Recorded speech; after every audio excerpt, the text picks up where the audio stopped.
لا إله إلا الله الله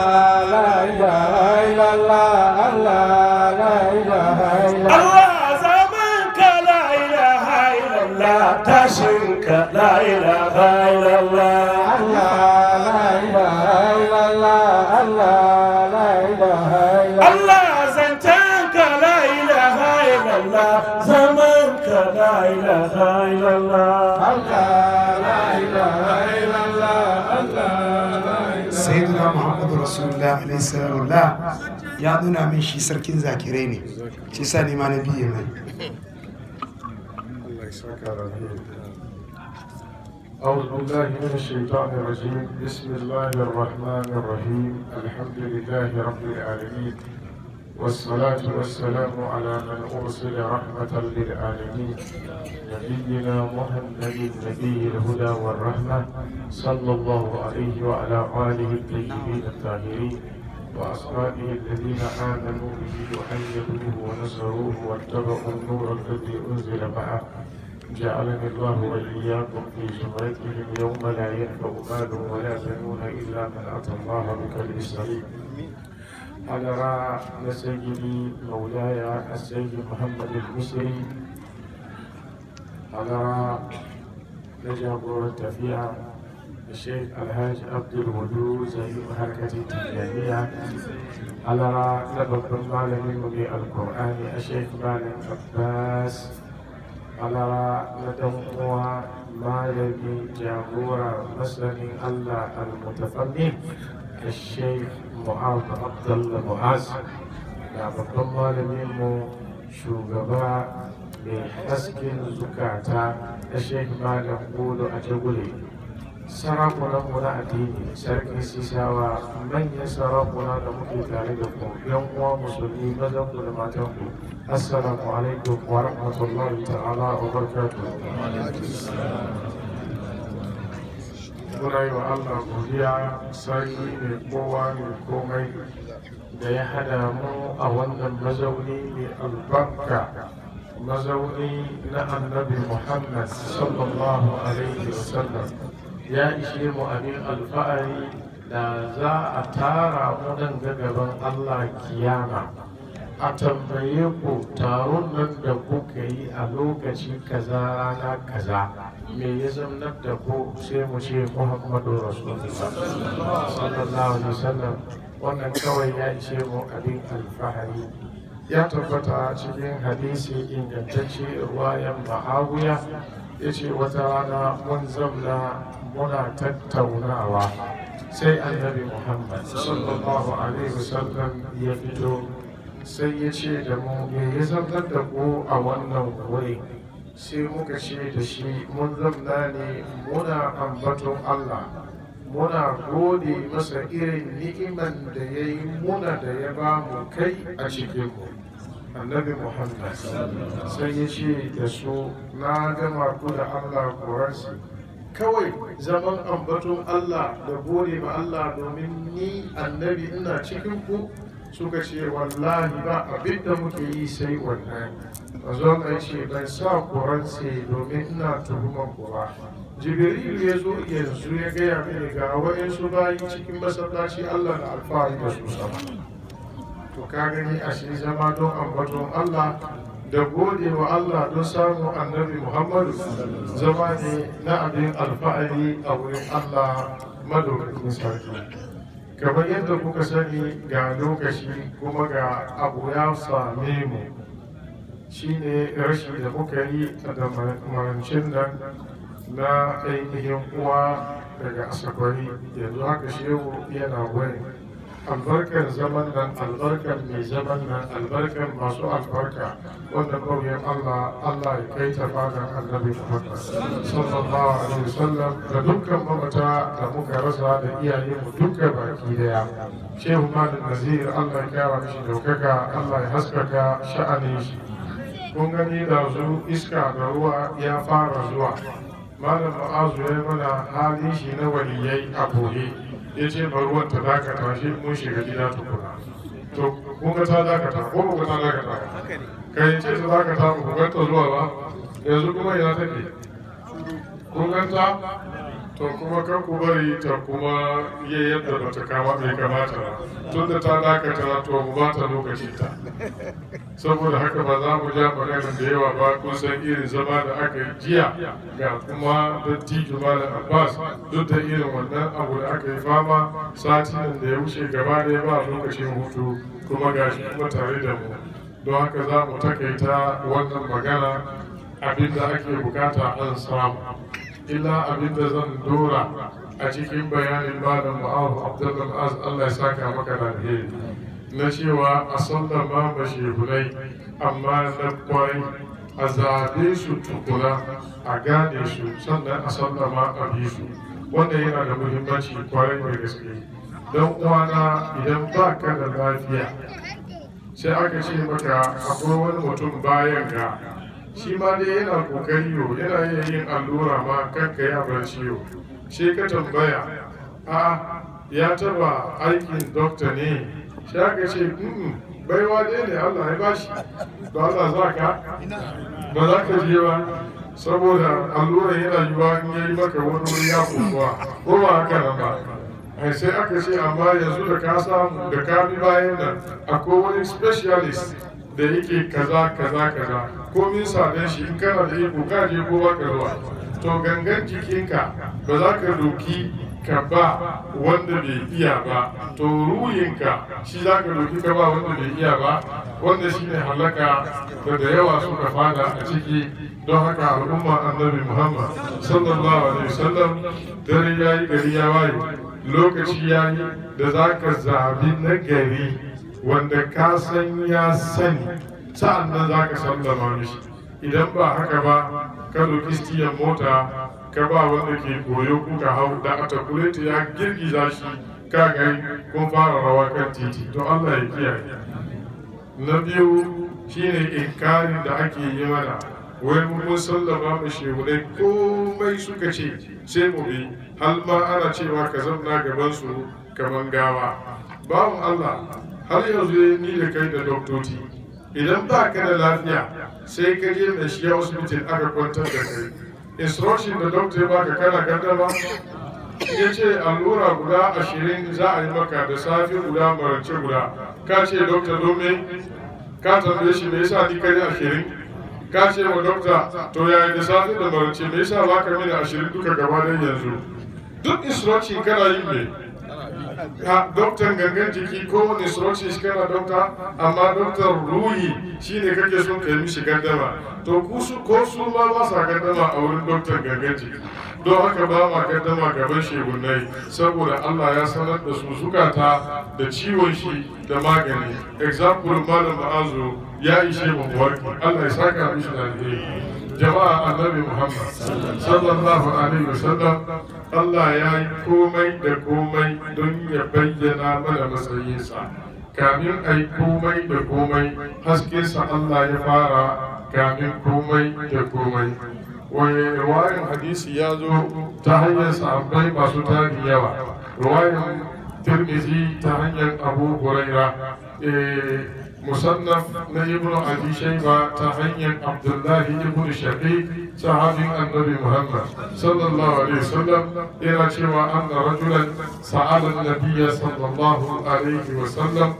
mata kunta nabiyyan wani mutum ya tambayi annabi muhammad sallallahu alaihi wasallam tun yaushe kake annabi sai ya ce wa munzu adamu bainal jasadi war ruh to annabi adamu yana gangan jiki da rai ni annabi ne in ji annabi Muhammad sallallahu alaihi wa sallam wannan shine lafazin da ya inganta wancan lafazin da bata inganta ba amma maganar da mun bari saboda shi kenan dai a saya haka wannan ya ishe ka gane Muhammadu Rasulullah yana nan annabin Allah tun Adamu yana tsakanin gangan jiki da ruhi manzo Allah sallallahu alaihi wasallam da Allah ya ga daman bayyanar da shi a duniya sai ya ɗauki wannan haske nasa bayan ya kawa ta skalatin adam fa idza sawaituhu wa nafatu fihi min ruhi faqahu lahu sajidin wannan ruhi nan a wannan lokaci ya shiga ne tare da hasken nan na annabi Muhammad sallallahu alaihi wasallam a wannan sujada na wannan wuri girmamawa ne ga ruhi na Muhammadu Rasulullah sallallahu alaihi wasallam.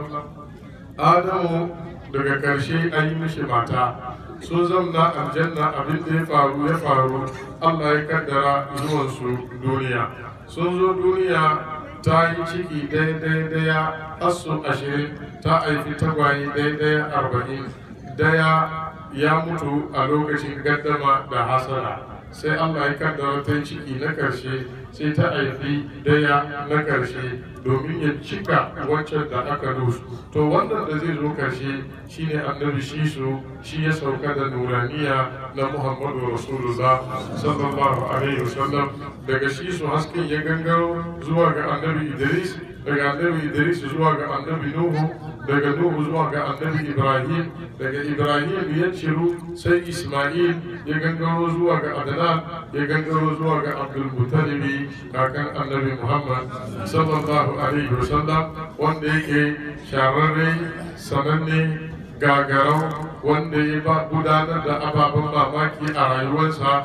a lokacin da yake tare da nuraniya na annabi Muhammad sallallahu alaihi wasallam, na tajdidin gina Zamzam, taimakon alazai, kai kawowa a cikin ainihin raya mutane Makka. Bal a wannan shekara da za a yi annabi Muhammad sallallahu alaihi wasallam, sarki Abrahata ya zo ya rusa Kaba, suka ga kuma ba su iya shi, kowa ya kama nashi yana gudu, ya zo ya kwashe musu dabbobi, ya kwashe musu rakunma. Abdul Muttalib sai ya tashi ya je tar da shi, ya tambaye shi, ya ce na zo kai mini karanci. Ya ce me ke damu kai? Ce ni ne Sayyidu Quraish.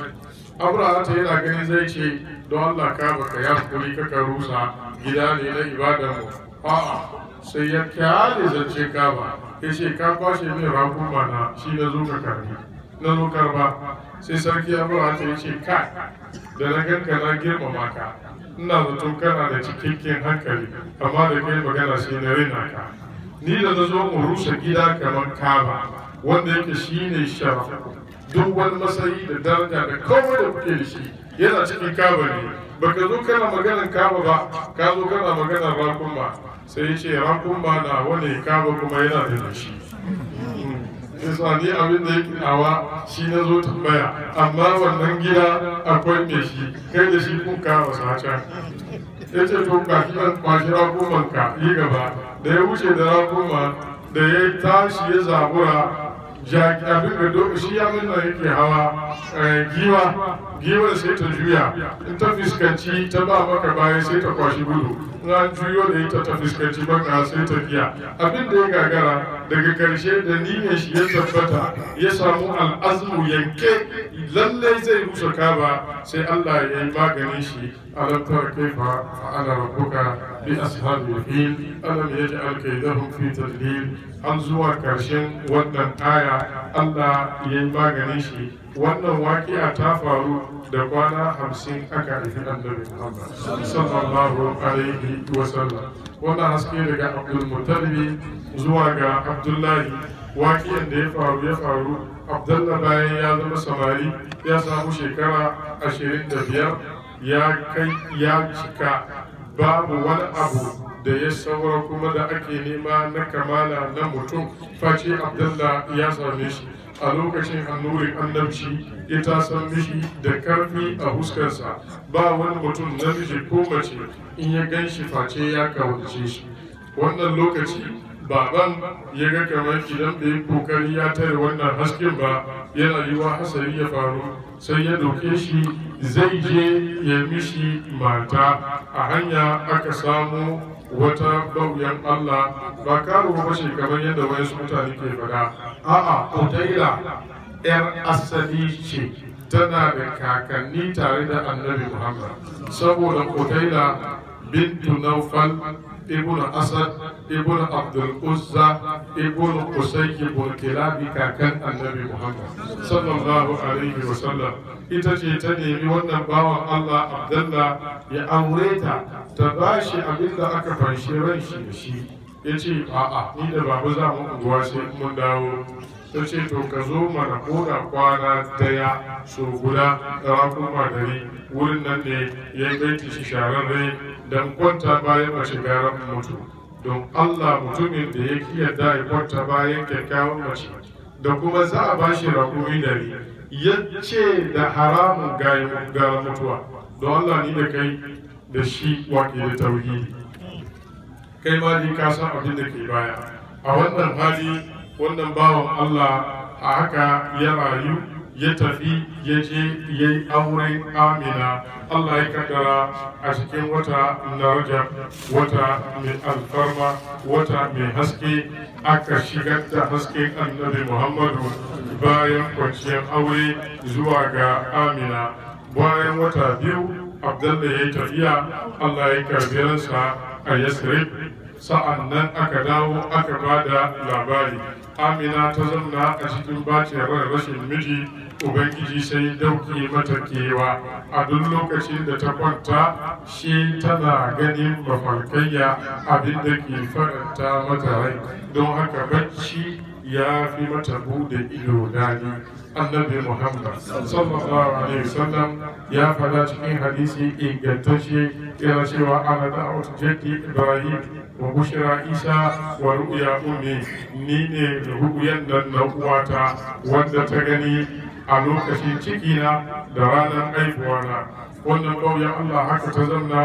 da cikin manzon Allah har wata tara da wata tara ya kai Allah madaukakin sarki ya kaddara bayyana manzon Allah a cikin watan nan na Rabi'in al-Awwal a dare na Litani wato ranar Lahadi da dare ana gari ya waye Litani na kula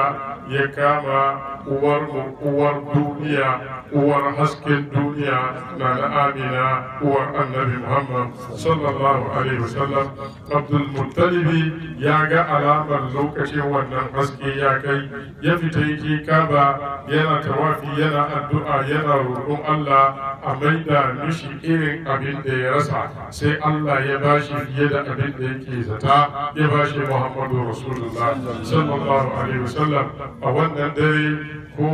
ina da ko ina ya yi haske masha Allah a ku zamna mana ku zamna domin murya na kai ku na tashi ku zamna don murya na kai gare ku na tashi akwai generator karka damu da generator ku zamna haka idan kuka yi silent murya na kai ku ana cikin wannan dare wannan bauyan Allah lokacin da alaman nakuda ya kamata sai sararin sama ya doki wani irin hado na haske taularai suka cika a sama suna rika sauka suna sauka hasken na zuwa to ga tauraron su sauko shi kenan mai haske ya dawo da haske shi sallallahu alaihi wasallam ana cikin wannan hali sai ta gan taurarai sun cika a sarari sama suka fara suna sauka a cikin dakin ta daya bayan daya wayanda Allah ya ba idon basira suna ganin saukan taurarai har a cikin su akwai shafa'u daga nisa tarka ganin alama ga inda taurarin ke sauka tana ganin to abin mamaki tun tana zato ba haka ba har dai ta tashi ta yi ta biyowa tana son ta zo ta ga inda taurarin suke saukowa da ta bibi za ta shigo sai ta zo ta tada dakin Amina uwar annabi Muhammad sallallahu alaihi wasallam a cikin dakin ta ne wa'annan haske yake bayyana ta iske ta tana nakura don haka ta samu falala na tarbon zuwan wannan shugaban duniya da lahira sayyidi wa sayyidukum maula yau maulakum Muhammadu Rasulullah bauyan Allah na tana cikin haka Allah madaukaki sarki sai ya yi mata kashafi ya ba ta karfin gani irin na annabi Muhammad sallallahu alaihi wasallam a cikin dakinta tana ganin mafita rana tana ganin mafaɗar rana an kafa tuta daya biyu na uku aka kafa shi bisa kan Kaba sai aka sauko da wani farin kalle mai kama da silk yana tare da wani kore ai mishi design girin kamar steps ya fita daga sararin sama har zuwa cikin dakinta. A lokacin matan nan guda hudu suka shigo, na Hauwa uwar duniya ita ta zo ta zamna bayanta, ta doke ta ta dibiya bisa kan kirjinta, tana share mata zufanta, tana kwantar mata da hankali cewa mu muka zo mu yi muke unguwan zoma, za ki haifi shugaban halitta, shugaban duniya da lahira, wanda don shi aka yi komai da komai, don shi aka yi sama, aka yi kasa, aka yi ruwa, aka yi dabbobi, aka yi duk wani halitta, an yi ne don a gane annabi Muhammad sallallahu alaihi wasallam. A cikin haka sai ta samu wani firgita, aka shafi zuciyarta da ainihin kafada na mala'ika mai kamar susu, aka shayar da ita abin sha da ta samu kwanciyar hankali. Zuwa jin kadan sai aka bayyanar da wani haske cikin dakinta mai karfi, har ta kai ba ta ganin kowa bai ganin ta don sananin haske sai Muhammadu Rasulullah.